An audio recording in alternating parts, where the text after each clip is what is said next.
अगला टॉपिक है समांतर माध्य।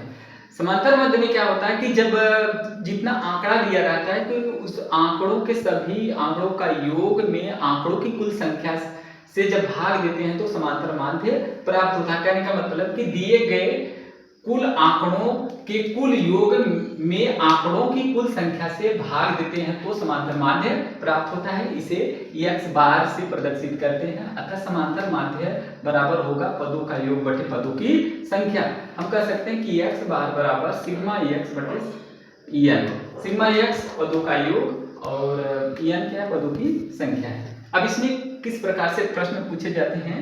पहला आंकड़ों पे आधारित होता है, दूसरा वर्गीकृत आंकड़ों पर आधारित। आंकड़ों पे आधारित प्रश्नों को हल करने के लिए सबसे पहले क्या करते हैं कि दिए गए आंकड़ों को जोड़ देते हैं, फिर आंकड़ों की कुल संख्या से भाग देते हैं, जिससे हमें समांतर माध्य प्राप्त हो जाता है। जैसे x बार बराबर हो जाएगा सिग्मा x बटा n। अच्छा, क्वेश्चन देखिए, जैसे क्वेश्चन है कि 2 3 5 7 6 4 का समांतर माध्य ज्ञात करना है। तो इसके लिए हमें दिए गए पद है 2 3 5 7 6 4। जैसा बताया गया कि सबसे पहले इन पदों को जोड़ देंगे, फिर पदों की संख्या से भाग दे देंगे। पदों का योग हो जाएगा 2 धन 3 धन 5 धन 7 धन 6 धन 4।